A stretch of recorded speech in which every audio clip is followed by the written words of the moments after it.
पहले बात जयपुर की। गणतंत्र दिवस की पूर्व संध्या पर जयपुर रंगेगा देशभक्ति के रंग में। 25 जनवरी को अमर जवान ज्योति परिसर में भव्य बैंड और घुड़सवारी शो होगा। एसएमएस स्टेडियम परिसर में विशेष आयोजन होंगे। शाम 4 से 5 बजे तक कार्यक्रम आयोजित होने हैं। डीजीपी राजीव कुमार शर्मा मौजूद रहेंगे। राजस्थान पुलिस सेंट्रल बैंड और महिला पाइप बैंड प्रस्तुति अपनी देंगे और एसी और जयपुर आयुक्तालय का संयुक्त बैंड भी शामिल रहेगा। घुड़सवार दस्ते के साथ में अनुशासित प्रदर्शन आमजन के लिए निःशुल्क प्रवेश रहेंगे। तो इस दौरान डीजीपी राजीव कुमार शर्मा भी मौजूद रहेंगे और गणतंत्र दिवस को लेकर के तमाम तैयारियां जोरों पर है, चरम पर है। कई कार्यक्रम होने हैं, रंगारंग प्रस्तुतियां होनी हैं और ये तारीख बेहद खास है। और ऐसे में अनुशासित प्रदर्शन की अलग अलग तस्वीरें देखने को मिलेगी, जिनमें से एक घुड़सवार दस्ते के साथ में तस्वीर भी हम आपको दिखाएंगे। गणतंत्र दिवस के दिन और आमजन के लिए निःशुल्क प्रवेश उस दिन रहेगा। तो राजधानी से इस वक्त की अहम खबर, जयपुर से खबर, गणतंत्र दिवस की पूर्व संध्या पर जयपुर रंगेगा देशभक्ति के रंग में। तो यानी कि गणतंत्र दिवस की तारीख तो बेहद महत्वपूर्ण है ही, 26 जनवरी की, लेकिन उससे पहले की 25 जनवरी की तारीख राजस्थान की राजधानी यानी कि जयपुर के लिए बेहद खास है, क्योंकि एक दिन पहले शाम को जयपुर पूरा देशभक्ति के रंग में रंगना शुरू हो जाएगा। और ज्यादा जानकारी के लिए संवाददाता राकेश दाधीच हमारे साथ में फोन लाइन पर जुड़ चुके हैं। राकेश, 26 जनवरी की तारीख तो महत्वपूर्ण है ही जब गणतंत्र दिवस होगा, लेकिन जयपुर के लिहाज से 25 जनवरी भी बेहद खास। क्या कुछ गणतंत्र दिवस के एक दिन पहले जयपुर की तैयारियां देखने को मिलेगी? किस तरह से गुलाबी नगरी देशभक्ति के रंग में रंगती हुई दिखाई देगी? देखिए, गणतंत्र दिवस की पूर्व संध्या पर गुलाबी नगरी जयपुर में एक बार फिर सांस्कृतिक गौरव का जो प्रोग्राम है पुलिस के द्वारा आयोजित किया जाएगा। अमर जवान ज्योति परिसर में ये प्रोग्राम आयोजित होगा। राजस्थान पुलिस का जो भव्य बैंड है, घुड़सवारी शो इस दिन देखने को मिलेगा और ये जो समय निर्धारित किया है वो शाम 4 बजे से 5 बजे तक का समय रहेगा, जिसमें आमजन भी जो पुलिस का जो बैंड है और घुड़सवारी शो देख सकते हैं। क्योंकि पूरे मामले को लेकर महानिदेशक पुलिस राजीव कुमार शर्मा की उपस्थिति में आयोजित होने वाले सांस्कृतिक प्रोग्राम की तैयारी जोरों पे चल रही है और इसकी जो मॉनिटरिंग है वो एडीजी रुपेंद्र सिंह कर रहे हैं। जी बिल्कुल राकेश, तकरीबन शायद 4 से 5 बजे तक ये कार्यक्रम चलेगा। ऐसे में इसको तैयारियों को लेकर के कुछ दिशा निर्देश दिए गए? देखिए, बिल्कुल जो भी परंपरागत पुलिसिंग का बैंड है, जिसमें राजस्थान पुलिस का सेंट्रल बैंड, महिला पाइप बैंड जो देश में स्वर्ण पदक प्राप्त कर चुके हैं, उनकी प्रस्तुति की जाएगी। घोड़ों की टापों की गूंज और बैंड की मधुर। ठीक है राकेश, बहुत बहुत शुक्रिया तमाम जानकारी के लिए। तो आपको बता दें कि 25 जनवरी से ही जयपुर गणतंत्र दिवस के रंग में रंगना शुरू हो जाएगा। देशभक्ति के रंग गणतंत्र दिवस के एक दिन पहले से ही दिखने शुरू हो जाएंगे। और अब हनुमानगढ़ से बड़ी खबर, नाबालिग लड़की के साथ में दुष्कर्म का मामला देखने को मिला है। हनुमानगढ़ पॉक्सो कोर्ट ने फैसला सुनाया। किशोरी से दुष्कर्म के दोषी को 20 साल का कारावास, कड़ी सजा। आरोपी ने किशोरी के साथ कई दिनों तक दुष्कर्म किया था। 11 जुलाई 2023 को जंक्शन थाने में यह मुकदमा दर्ज किया गया। कोर्ट ने आरोपी पर 65,000 रुपए का जुर्माना लगाया। जुर्माना न देने पर भुगतान रूपी 6 माह का अतिरिक्त कारावास भी झेलना पड़ेगा। तो किशोरी से दुष्कर्म के दोषी को महत्वपूर्ण ये सजा, बड़ी सजा, कड़ी सजा। आपको बता दें कि आरोपी ने किशोरी के साथ में कई दिनों तक दुष्कर्म की वारदात को अंजाम दिया था और 11 जुलाई 2023 को जंक्शन थाने में मुकदमा दर्ज हुआ और आखिरकार अब जाकर के फैसला आया है। और शायद ये आरोपी की तस्वीरें आप देख सकते हैं टीवी स्क्रीन पर। आरोपी पुलिस के शिकंजे में, लेकिन अब 20 साल का कारावास इस आरोपी को झेलना पड़ेगा। बहुत ही घटिया मानसिकता का ये वहशी जिसने इस तरह की वारदात को अंजाम दिया, दुष्कर्म करता रहा और फिलहाल अब कोर्ट की चौखट से फैसला आया है। और अब बात सुमेरपुर की। सांडेराव गांव से होकर गुजरने वाली जवाई नहर का नव निर्माण कार्य हाल ही में पूरा हुआ है, लेकिन निर्माण के तुरंत बाद ही इसकी खामियां भी दिखने लगी है। नहर के दोनों किनारों पर फैली बबूल की झाड़ियों के कारण जगह जगह गंदगी जमा हो रही है और उसकी बानगी आप देख लीजिए, जिससे इलाके की स्वच्छता प्रभावित हो रही है और नहर की उपयोगिता पर भी सवाल उठ रहे हैं। नहर के साथ बने मार्ग पर पानी फैलने से किसानों का आवागमन में भारी परेशानियां झेलनी पड़ रही है। जल भराव के कारण खेतों तक पहुंचना मुश्किल हो चुका है, जिससे कृषि कार्य प्रभावित हो रहे हैं। किसानों का कहना है कि यदि समय रहते झाड़ियों की सफाई और पानी की उचित निकासी नहीं हुई तो हालात और भी ज्यादा पेचीदा हो सकते हैं। किसान नेता भगवान सिंह राणावत ने संबंधित विभाग से जल्द कार्रवाई करके स्थायी समाधान निकालने की मांग की है। अरे साहब, वो अभी इसका टेंडर हुआ था कोई 2025 लास्ट में, और वो नाले का काम बिल्कुल दुपल हुआ साहब, और वो वहाँ डिप रख दिया खड्डा और लीक हो गया नाला, वापस लीक का लीक है। लोगों के जाने में भयंकर परेशान है जी, कुओं पे, मंदिर पे, खेतों में, और इधर की इधर वो झाड़ियाँ ऐसे की ऐसे बबूल की झाड़ियाँ, सफाई वगैरह कुछ नहीं की उन्होंने। अरे साहब, वो अभी और अब बांसवाड़ा के गढ़ी की बात करेंगे। नगरपालिका परतापुर गढ़ी 4 खंबा स्थित पालिका कार्यालय के बाहर बजरंग दल के आह्वान पर कार्यकर्ता इकट्ठे हुए और नगरपालिका के नाम से भ्रष्टाचार का पुतला दहन करके विरोध जताया। साथ ही नगरपालिका द्वारा बोहरा समुदाय को 500 रुपए में हजारों वर्ग फीट के 5 पट्टे जारी करने पर पुरजोर विरोध भी किया गया। इसके अलावा नगरवासी और बजरंग दल के कार्यकर्ताओं ने पालिका प्रशासन और अधिकारियों पर मिली भगत के आरोप लगाए, जिसको लेकर आज भारी विरोध करके पुतला फूंका गया। साथ ही चेतावनी दी है कि आगे अगर इस पर कोई कार्रवाई नहीं हुई तो बड़ा आंदोलन भी होगा। ये नगर पालिका ने पिछले दिनों फर्जी पट्टे जारी किए थे। सरकारी जमीनों पे अवैध रूप से 53,000 स्क्वायर फीट के फर्जी पट्टे बनाए थे, जो हमने बजरंग दल और हिंदू समाज के विरोध में बार बार हमने निवेदन किया प्रशासन को कि ये सरकारी ज़मीनों पे अवैध कब्जे हो रहे और फर्जी पट्टे दिए। तो एसडीएम साहब ने जांच की और फर्जी पाया गया पूरी तरह से, और उन 5 पट्टों को फर्जी मानते हुए और कूट रचित दस्तावेज मानते हुए निरस्त किया। निरस्त करने के बावजूद भी नगर पालिका ने उस उक्त भूमि पर अपना क्षेत्राधिकार जताते हुए उसको अधिग्रहण नहीं किया और खुली छूट दे दी और उनकी परिस्थिति। और अब बात पाली के बाली की करेंगे। मादा पैंथर देव की अपने 2 शावकों के साथ में दिखाई दी। बामणिया माताजी मंदिर के पास में घूमती दिखाई दी मादा पैंथर। पर्यटकों ने मादा पैंथर देव के और शावकों की तस्वीरें कैद की। दृश्य देख वन्य जीव प्रेमियों में खुशी की लहर दौड़ पड़ी। गोडवाड़ में पैंथर की बढ़ती तादाद आकर्षण का केंद्र बनी रही और ये तस्वीरें आप देख सकते हैं।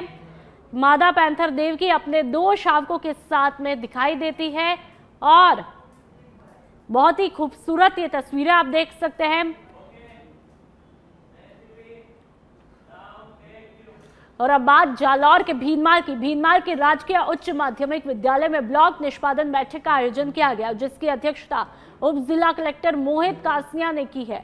बैठक में शिक्षा व्यवस्था को और ज्यादा सुदृढ़ करने और विद्यालयों में मूलभूत सुविधाओं के विकास को लेकर के चर्चा हुई।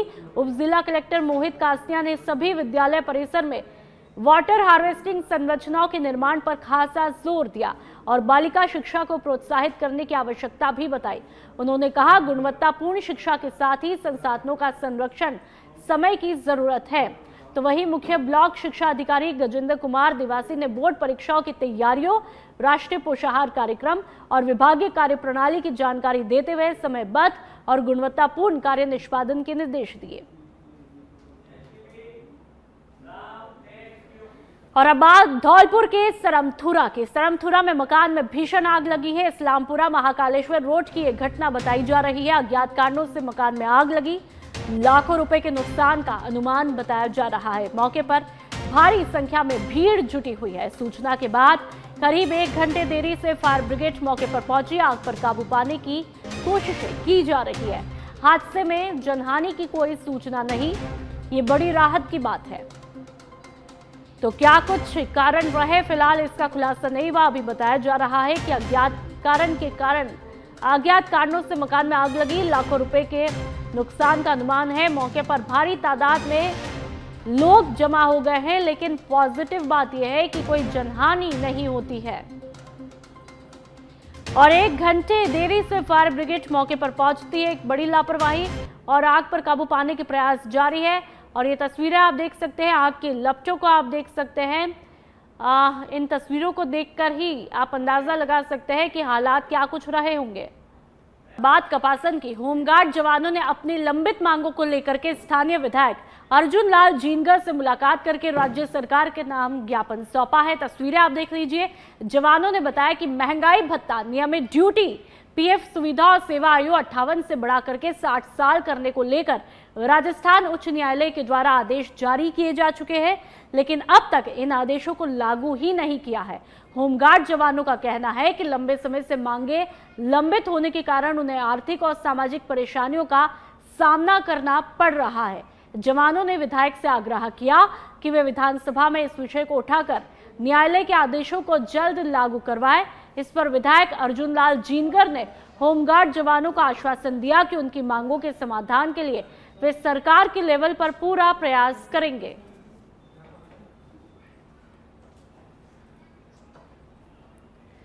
और अब बात बानसूर के बांस दयाल थाना अंतर्गत चतरपुरा गांव में आज पंजाब पुलिस ने दबिश देकर के कार्रवाई को अंजाम दिया। बताया जा रहा है कि यह कार्रवाई लॉरेंस बिश्नोई के करीबी बताए जा रहे हरी बॉक्सर के घर पर हुई है। पंजाब पुलिस की फाजिल्का बोहर यूनिट की टीम डीएसपी रैंक के अधिकारी के नेतृत्व में 3 गाड़ियों में मौके पर पहुंची और जांच पड़ताल की। सूत्रों के मुताबिक ये कार्रवाई पंजाब में एक जिम संचालक को जान से मारने की धमकी देने के मामले से जुड़ी हुई है। जांच के दौरान पुलिस ने हरी बॉक्सर के परिजनों और रिश्तेदारों से पूछताछ की और उनकी आर्थिक स्थिति से जुड़े पहलुओं की भी जानकारी जुटाई। और अब बात कपासन की, राजस्थान की अदालतों में लागू की जा रही ऑनलाइन वाद और मामले के पंजीयन व्यवस्था को लेकर के वकीलों का विरोध तेज हुआ है। राज्य सरकार द्वारा 12 जनवरी 2026 से अधीनस्थ न्यायालय में ऑनलाइन वाद पंजीयन अनिवार्य किए जाने के आदेश के खिलाफ कपासन बार एसोसिएशन ने उपखंड अधिकारी के माध्यम से राजस्व मंत्री के नाम ज्ञापन दिया है। बार एसोसिएशन का कहना है कि ग्रामीण क्षेत्रों में कमजोर इंटरनेट, तकनीकी खामियां और डिजिटल संसाधनों की कमी के कारण ये व्यवस्था व्यवहारिक नहीं है। इससे वरिष्ठ अधिवक्ताओं, ग्रामीण पक्षकारों और आमजन को न्याय प्राप्त करने में कठिनाई होगी। विरोध स्वरूप कपासन बार एसोसिएशन ने 21 से 23 जनवरी 2026 तक न्याय कार्य के बहिष्कार का ऐलान किया है। राजस्व मंडल अजमेर द्वारा सभी अधीनस्थ न्यायालयों में 12/1/2026 से ऑनलाइन प्रक्रिया के माध्यम से दावों और प्रकरणों के दर्ज करने का जो लागू किया है, उसमें किसी प्रकार का पूर्व में किसी बार संघ को और बार काउंसिल को सूचना नहीं दी और अपने मनमाने ढंग से ये लागू कर दी है, जिससे और अब बात खाजूवाला की, गणतंत्र दिवस के मद्देनजर बीकानेर के खाजूवाला इलाके में हाई अलर्ट जारी किया है। शहर और सरहद इलाके में पुलिस हर चप्पे चप्पे पर कड़ी निगरानी रख रही है। शाम होते ही नाकाबंदी और सघन चेकिंग के माध्यम से वाहनों की जांच भी की जा रही है। खाजूवाला एएसआई मांगीलाल के नेतृत्व में टीम ने आधा दर्जन वाहनों के चालान काटे और सैकड़ों वाहनों को जांच के बाद ही कस्बे में प्रवेश दिया। ग्रामीण इलाकों में भी पुलिस गश्त बढ़ चुकी है, तो वहीं अंतर्राष्ट्रीय बॉर्डर पर बीएसएफ ने अतिरिक्त गश्त बढ़ाई है। ये हाई अलर्ट 22 से 28 जनवरी तक प्रभावी रहेगा, ताकि गणतंत्र दिवस के मौके पर किसी भी प्रकार की सुरक्षा चुनौती से निपटा जा सके। और अब आज जैसलमेर की आगामी मरु महोत्सव 2026 को लेकर के विश्व हिंदू परिषद ने जिला कलेक्टर प्रताप सिंह को ज्ञापन सौंपा है। विहित ने मांग की है कि महोत्सव में स्थानीय लोक कलाकारों को प्राथमिकता दी जाए, ताकि मरु संस्कृति, लोक कला और परंपराओं का संरक्षण हो। उन्होंने आरोप लगाया कि पिछले सालों में भारी खर्च करके बाहरी फिल्मी, सूफी और पंजाबी कलाकारों को मंच दिया, जिससे वहां के कलाकारों के साथ में अन्याय हुआ। विहिप ने यह भी कहा कि महोत्सव को धार्मिक रंग देने के प्रयासों को रोका भी जाए। संगठन ने चेतावनी दी है कि यदि प्रशासन उनकी मांगों पर ध्यान नहीं देता है तो वे लोकतांत्रिक और शांतिपूर्ण आंदोलन करेंगे, जिसकी पूरी जिम्मेदारी प्रशासन की ही होगी। और आबाद किशनगढ़ के राष्ट्रीय स्वयंसेवक संघ के सर संचालक डॉक्टर मोहन भागवत बुधवार देर शाम किशनगढ़ पहुंचे। उनके आगमन को लेकर के जिला प्रशासन और पुलिस पूरी तरह से अलर्ट मोड पर है और संघ कार्यालय सहित आसपास के क्षेत्र में कड़ी सुरक्षा व्यवस्था भी की है। सुरक्षा के चलते सिटी रोड पर आने जाने वाले मार्गों पर पुलिस बल तैनात किया और आसपास के मकानों की छतों पर पुलिस रखी है। संघ प्रमुख ने किसी भी सार्वजनिक कार्यक्रम में भाग नहीं लिया, केवल संगठनात्मक बैठकें और चर्चा ही हुई। उन्होंने बाहर का भोजन नहीं किया और स्थानीय संघ सदस्य के घर का भोजन ग्रहण किया। जानकारी के मुताबिक गुरुवार सुबह वे किशनगढ़ से रवाना होकर नागौर में आयोजित मर्यादा महोत्सव में शामिल होंगे। और अब किशनगढ़ की एक और खबर। भारतीय विमानपत्तन प्राधिकरण के अधीन किशनगढ़ हवाई अड्डे पर बुधवार को मोबाइल कमांड पोस्ट की सफल कमीशनिंग की गई। यह अत्याधुनिक चलायमान कंट्रोल रूम किसी भी आपात स्थिति या दुर्घटना में तुरंत घटना स्थल पर तैनात किया जा सकता है। इसमें कैमरा निगरानी, 4K मॉनिटर, VHF और वॉकी टॉकी से तुरंत कोऑर्डिनेशन, आपात घोषणाओं के लिए पब्लिक एड्रेस सिस्टम और रात्रि संचालन के लिए हाई मोस्ट लाइट सिस्टम जैसी सुविधाएं उपलब्ध है।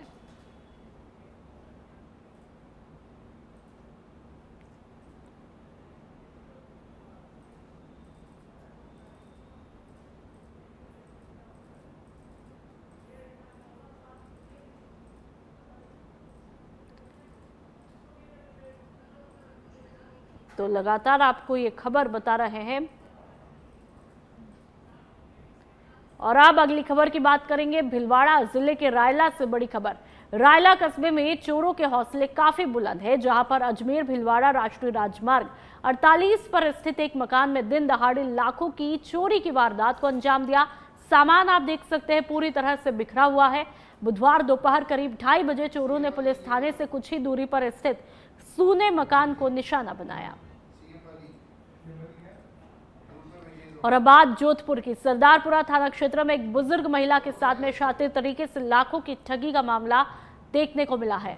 बुजुर्ग महिला घर से मंदिर जाने के लिए निकल रही थी, तभी रास्ते में टैक्सी में सवार एक महिला ने मंदिर तक छोड़ने का झांसा देकर के उसे टैक्सी में बैठा लिया। लाल घेरे में आप देख लीजिए। कुछ दूरी तय करने के बाद आरोपी महिला ने बुजुर्ग को बातों में उलझाया और उसके हाथों में पहने सोने की कंगन और गले के सोने की कंठी उतरवा ली। कल शाम को सरदारपुरा बी रोड, वहाँ की वो रहने वाली है, वहीं पर वो मंदिर जा रही थी। रास्ते में एक अज्ञात टैक्सी आई, जो उन्होंने झांसे से उनको टैक्सी में बिठाया कि आपको मंदिर छोड़ देते हैं। रास्ते में इस दौरान वो गलियों से घुमाते हुए उन महिलाओं को अपनी बातों में झांसा दिया और झांसा देते हुए उनके गले में एक चैन थी, वो हाथों में पहनी चूड़ी और कानों की टोपस, वो गहने उनसे उतरवा लिए।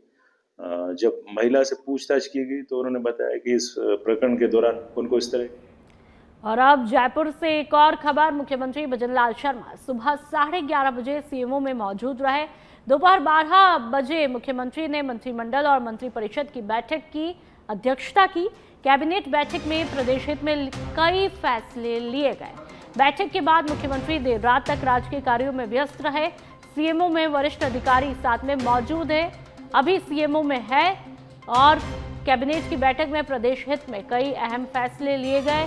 बैठक के बाद मुख्यमंत्री देर रात तक राजकीय कार्यों में व्यस्त है और मुख्यमंत्री सीएमओ में वरिष्ठ अधिकारी के साथ में फिलहाल मौजूद हैं। जयपुर से इस वक्त की महत्वपूर्ण खबर। तो मुख्यमंत्री भजनलाल शर्मा सुबह से लगातार एक्टिव है। 12 बजे मुख्यमंत्री ने मंत्रिमंडल और मंत्रिपरिषद की बैठक की अध्यक्षता की और उसमें कई अहम फैसले भी राजस्थान के हित को देखते हुए लिए गए। और फिलहाल अभी की बात करें तो अभी सीएमओ में है और वरिष्ठ अधिकारी के साथ में मौजूद है। और ज्यादा जानकारी के लिए पॉलिटिकल एडिटर लाल सिंह फौजदार हमारे साथ में फोन लाइन पर जुड़ चुके हैं। लाल सिंह, अभी की मैं बात करूं तो फिलहाल अभी सीएमओ में क्या कुछ चल रहा है? मुख्यमंत्री भजनलाल शर्मा फिलहाल अभी अधिकारियों के साथ में बैठे हुए हैं, क्या कुछ खास एजेंडा?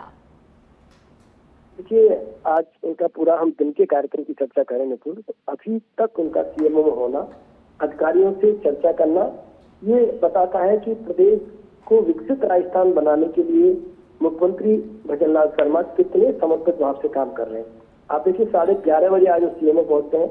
इसके बाद लगातार पहले कैबिनेट की मीटिंग, फिर मंत्रिपरिषद की मीटिंग, इसके बाद अधिकारियों से मिलना। अधिकारियों से मिलने से पूर्व कई मंत्रियों ने अलग से उनसे चर्चा की, अलग अलग कुछ प्रोजेक्ट्स पर चर्चा हुई, आगामी योजनाओं को लेकर चर्चा हुई, प्रदेश को लेकर चर्चा हुई। और कुछ लोग जो मिलना चाहते थे, एमएलए, उन्होंने मुलाकात की, मंत्री ने मुलाकात की, अलग अलग चर्चाएं की अपने क्षेत्र के बारे में। अभी भी जब मैं बात कर रहा हूँ, दर्शकों से रूबरू हो रहे हैं, तो मुख्यमंत्री भजनलाल शर्मा सीएमओ में मौजूद हैं और अधिकारियों से चर्चा कर रहे हैं। ये बताता है कि कितनी व्यस्तता के साथ साथ प्रदेश के लिए कितनी गंभीरता के साथ मुख्यमंत्री भजनलाल शर्मा एक विजन को लेकर, एक मिशन को लेकर कि राजस्थान को विकसित राजस्थान बनाना है।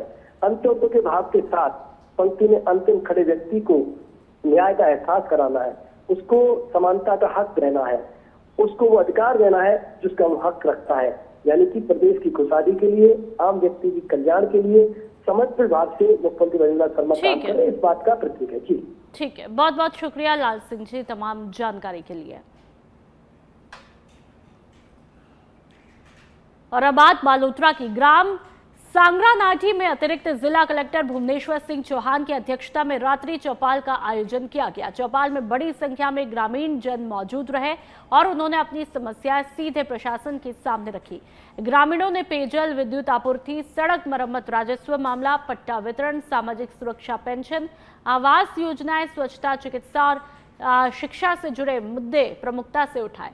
अतिरिक्त जिला कलेक्टर चौहान ने आमजन की बातों को गंभीरता से सुना और कई मामलों में संबंधित विभागीय अधिकारियों को मौके पर ही आवश्यक निर्देश भी दिए। उन्होंने कहा, रात्रि चौपाल का उद्देश्य ग्रामीणों को उनके गांव में ही प्रशासनिक समाधान उपलब्ध कराना है ताकि उन्हें कार्यालय के चक्कर ना लगाने पड़े। उन्होंने सभी मामलों के समयबद्ध और गुणवत्तापूर्ण निस्तारण के निर्देश भी दिए।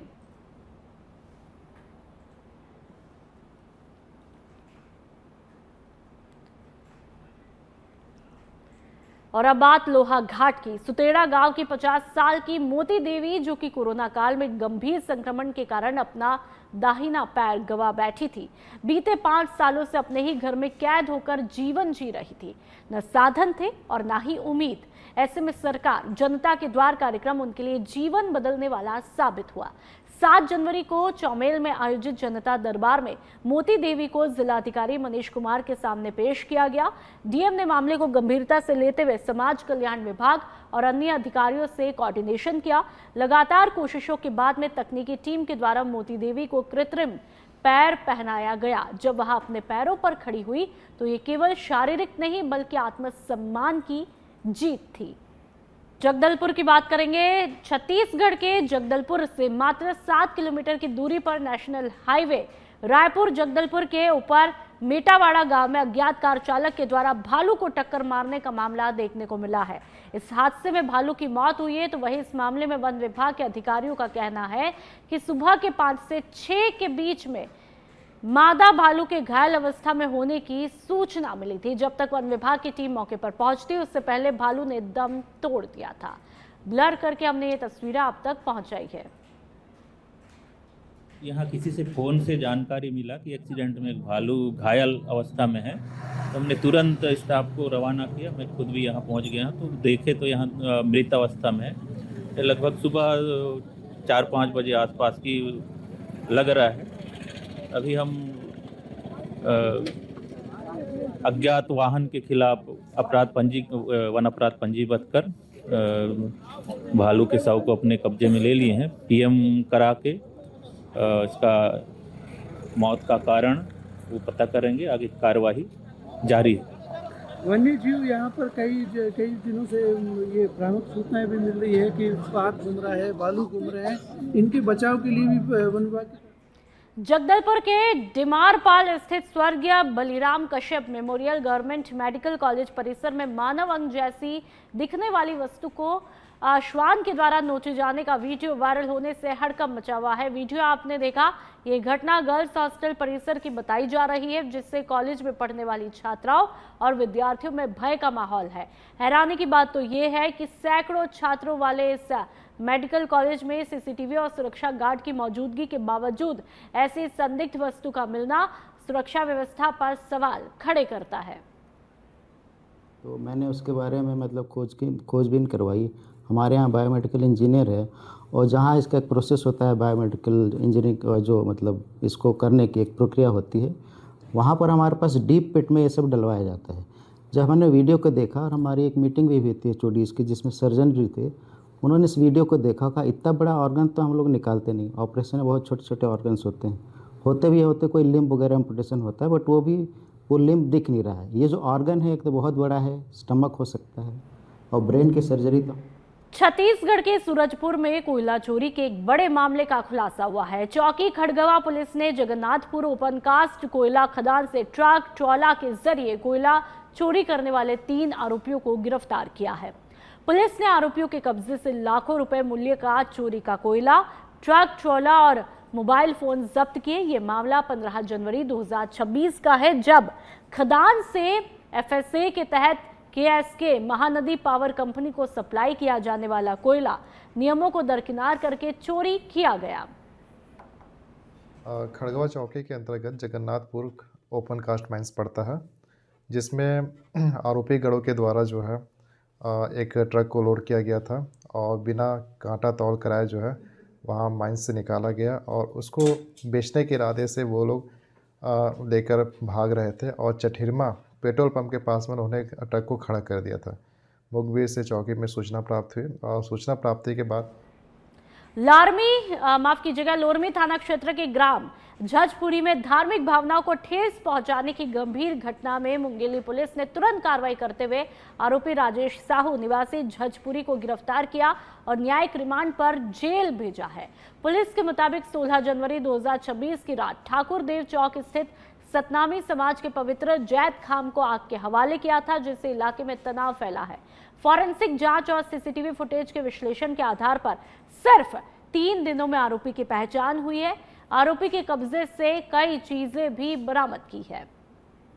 जो असामाजिक व्यक्ति है जिन्होंने बाबा जी के प्रतीक चिन्ह के ऊपर उपद्रवी कार्य किया था, उसको पुलिस द्वारा गिरफ्तार कर थाना से रिमांड में भेज दिया गया, क्योंकि ऐसा पुष्टि हुआ है। तो ये पुलिस के लिए और हम सब के लिए गर्व की बात है कि जो भी बाबा गुरु घासीदास जी के ऊपर ऐसा कृत्य करता है, उसको संवैधानिक दृष्टि से उनको संविधान को मद्देनजर रखते हुए उन्हें कठोर कारावास और दंडात्मक कार्रवाई करे। हम घटना घटे हैं, लेकिन फिर भी 3 दिन के हम अल्टीमेटम दिए रहे और नियत तिथि समय से पहले पुलिस और आरोपी को गिरफ्तार करेंगे। तो संदेह मुंगेली पुलिस बधाई के पात्र है और हमारे एक आशंका रही से कि ये अपराधी जो कोई भी पकड़ा है ओकर पीछे और भी आदमी होए के एक संगठित अपराध होए के हमन ला संभावना लगत रही से एकर पीछे और कौन आदमी है जिन्होंने बरगला के एक घटना ला अंजाम दिवाए। और अब अंबिकापुर से बड़ी खबर, 4 लोगों ने मिलकर युवक से मारपीट की है। लक्ष्मणगढ़ मानपुर जंगल में जलाऊ लकड़ी लेने गया था। पीड़ित कुल्हाड़ी के बेच से युवक के साथ में मारपीट की है। 4 लोगों के खिलाफ पीड़ित युवक ने थाने में शिकायत दर्ज की। उदयपुर थाना क्षेत्र इलाके का ये मामला बताया जा रहा है। तो लकड़ी लेने गया था पीड़ित। लक्ष्मणगढ़ मानपुर के जंगल में कुल्हाड़ी के बेच से युवक के साथ में जम करके ताबड़तोड़ मारपीट की जाती है बेरहमी के साथ में। जंगल गया था लकड़ी लेने के लिए, जलाऊ लकड़ी लेने के लिए। फिर उमेश धर्मेश राजेंद्र लोग आए और गोलू मेरे को मार पीट करने लगे। कहाँ मारे हैं? हाथ पैर और गाल को भी मारे हैं और यहाँ पर चोट भी हो गया है। तो इसके लिए शिकायत किए हैं कहीं? जी। और अब रायपुर से सीएम विष्णुदेव साय की अध्यक्षता में सिविल लाइन स्थित मुख्यमंत्री निवास कार्यालय में राज्य मंत्री परिषद की अहम कैबिनेट बैठक शुरू हुई है। इस बैठक में विकास, प्रशासनिक सुधार, जनहित से जुड़े बड़े फैसले और नीतिगत प्रस्तावों पर गहन चर्चा की जा रही है। मिली सूचना के मुताबिक किसानों, युवाओं, रोजगार, कानून व्यवस्था और आने वाली योजनाओं को लेकर महत्वपूर्ण फैसले भी लिए जा सकते हैं। पूरे प्रदेश की नजरें इस बैठक पर ही टिकी है और फैसलों के बाद आधिकारिक जानकारी जारी की जाएगी। जशपुर पुलिस ने नशे के खिलाफ ऑपरेशन आघात के तहत नारायणपुर में बड़ी कार्रवाई करते हुए 1 क्विंटल 85 किलो 42 ग्राम गांजा जब्त किया है, जिनकी बाजार कीमत करीब 55,50,000 रुपए आंकी है। साथ ही इस कार्रवाई में 2 अंतर्राज्यीय तस्करों को भी गिरफ्तार किया है। नशे के खिलाफ जशपुर पुलिस का ऑपरेशन आघात, जिसके तहत 1 क्विंटल 85 किलो मात्रा में गांजा पुलिस ने पकड़ा है। नारायणपुर थाना क्षेत्र के रणकम्बो गांव के पास में पुलिस को मुखबिर सूचना मिली थी कि उड़ीसा से गांजे की तस्करी की जा रही है, जो उत्तर प्रदेश ले जाया जा रहा है। यूपी पासिंग क्रेटा गाड़ी में 2 लड़कों को पकड़ा गया, जिसमें एक शान मोहम्मद और सुहेल अहमद, जो कि उत्तर प्रदेश के लखनऊ और सीतापुर के रहने वाले हैं, और इनसे पूछताछ की। और अब मध्य प्रदेश के दतिया से बड़ी खबर। खनिज विभाग की अचानक से गश्त से रेत उत्खनन पर रोक लगी है। दतिया कलेक्टर स्वप्निल वानखेड़े के निर्देश पर अवैध रेत उत्खनन के रोकथाम पर सफलता मिली है। ग्राम धोरा बड़ोन कला नदी क्षेत्र में अवैध खनन मशीन पकड़ी गई। मौके पर खनन मशीन को नष्ट किया गया। तहसीलदार संजीव तिवारी, माइनिंग ऑफिसर प्रदीप भूरिया और दल की संयुक्त कार्रवाई हुई। कलेक्टर के सख्त निर्देश से रेत माफियाओं में डर का माहौल है। चंदेरी अशोकनगर श्री तिरुपति बालाजी मंदिर में मंगलवार को भगवान वेंकटेश्वर तिरुपति बालाजी का प्रतिष्ठा दिवस ब्रह्म महोत्सव हर्ष और आस्था के संगम के साथ में सेलिब्रेट किया गया। महोत्सव का शुभारंभ ब्रह्म मुहूर्त में सुबह 5 बजे शुभ प्रभातम से हुआ। इसके बाद में सुबह 6 बजे पुजारी अनिल चौबे और विद्वान ब्राह्मणों ने पंचामृत और पवित्र नदियों के जल से अभिषेक किया। नगर और आसपास के इलाकों से आए श्रद्धालुओं ने दर्शन करके पुण्य लाभ अर्जित किया। सुबह 9 बजे भगवान का मंदिर परिसर में भ्रमण, शंखनाद और घंटों की ध्वनि के साथ में संपन्न हुआ, जिससे पूरा इलाका आध्यात्मिक ऊर्जा से गुंजायमान रहा। और चलिए बात बयाना की। राजस्थान सरकार ने कानून व्यवस्था को मजबूत करने की दिशा में बड़ा कदम उठाते हुए बयाना में सीआईडी जोन यूनिट कार्यालय की स्थापना की है। कार्यालय खुलने के साथ ही बयाना और आसपास के इलाके की गतिविधियों पर सीआईडी की पैनी नजर रहेगी। सीआईडी कार्यालय में कुल 8 पद स्वीकृत है, जिनमें से फिलहाल 4 पदों पर तैनाती हुई है, जबकि बाकी के पदों पर जल्द नियुक्तियां होंगी। ये सीआईडी यूनिट बयाना, कोतवाली, बयाना सदर, वैर भुसावर, छोकरवाड़ा, रुदावल, रूपवास और गढ़ी बाजनाथ थाना क्षेत्रों को कवर करेगी। अधिकारियों के मुताबिक इस व्यवस्था से अपराधों की रोकथाम, गैरकानूनी गतिविधियों पर कंट्रोल और खुफिया निगरानी को मजबूती मिलेगी। सीआईडी कार्यालय खुलने से अपराधियों में भय और आमजन में सुरक्षा का भरोसा और मजबूत होने की उम्मीद है।